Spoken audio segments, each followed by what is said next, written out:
Hello everyone नमस्कार जय जगन्नाथ। आज मो न्यू ब्लॉग रे आपण मानकु ढेर सारा भल पाइबा। मु आज नहीं आसी आपण मानक पई easy healthy and super tasty recipe jar ना है ताल काकरा। ताल काकरा तो समस्ते बनाती किंतु मु केमती बनाऊची आज शेयर करी। आशा करी वीडियो पसंद आसीबो।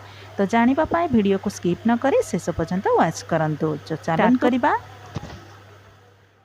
प्रथमे मु ताल को भल भाबरे धोई नेइची।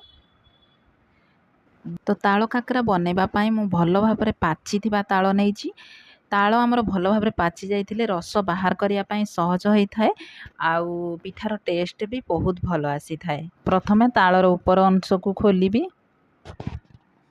देन तालर चोपा को खोलिबा। तो तालरू रस बाहर करिया पाई एठी मते माउसी भी हेल्प करूछंती। एथि पाई कि आमे मिसिकी कले शीघ्र ही जिवो। एबे तालर चोपा को मु खोली नेइची। देखंतु तालरे 3टा मंजी बाहरची। मु ताको अलगा अलगा कर नेइची। ताको अल्प अल्प पानी देकी हातरे चकटी नेबी। एमती हातरे चकटिबा द्वारा मंजीरु रस हमर अलगा हे जिवो।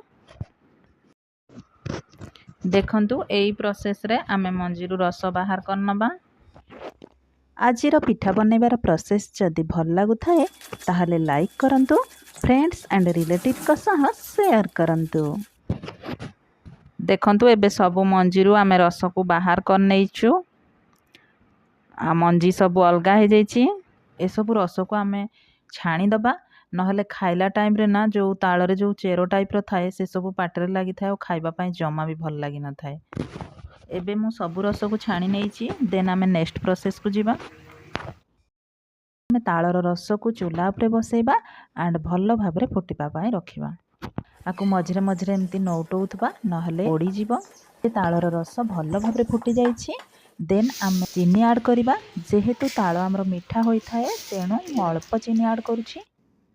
देन स्वाद अनुसार लूण ऐड करिबा। ए सब को भल भाबरे मिक्स करनबा। देखंतु एबे हमर चीनी आ लूण भल भाबरे मिसी जाइछि। एबे आमे चूना को ऐड करिबा। अल्प अल्प क्वांटिटी रे चूना को ऐड करिबा। एमती गोलौथबा। या द्वारा ना जंतुणी हमर भल भाबरे सीझी थाए आ पिठा हमर बढ़िया बनी थाए। गैस रो फ्लेम को लो करिबा एंड किछि समय सीझिबा पई आमे एमती गोलौथबा। जंतुणी हमर भल भाबरे सीझी जाइछि। आकु आमे ठंडा हवा पई रखिबा। एबे हमर जंतुणी ठंडा हे जाइछि। देन आमे पिठा बनेबा प्रोसेस को जिबा। फास्ट आमे अल्प जंतुणी आनी कि हाथ रे भल भाबरे चकटी नबा।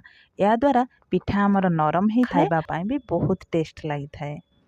आजिर वीडियो केमती लागिला कमेंट रे निहाती जणांतु। आउ एमती नुआ नुआ वीडियो देखिबा पई मो चैनल को सब्सक्राइब करंतु। एबे हमर पिठा बनैबा सरी गला। देन आमे छाणीबा। देखंतु तेल हमर एबे भल भाबरे गरम हे जाइछि। आमे एबे पिठा को ऐड करी गैस को मीडियम फ्लेम करिकि पिठा को आमे सिझिबा पई किछि समय रखिबा। देखंतु पिठा केते सुंदर फुलुछि।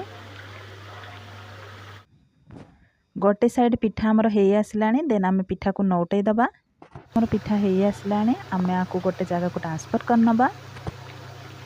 देन एई प्रोसेस रे नेक्स्ट पिठा तक भी सब छाणी नबा। देखंतु एबे मु सब पिठा छाणी नै। एबे हमर रेडी ही गला गरम गरम सुआदिया ताल काकरा। एहा देखिबा को जेमती खाइबा को मध्य बहुत टेस्टी। मते तो बढ़िया लागे। आपन को केमती लागे कमेंट सेक्शन रे निहाती जणाइबे। आजि पई रहूची पुणी देखाबा नेक्स्ट वीडियो रे। से पर्यंत बाय बाय।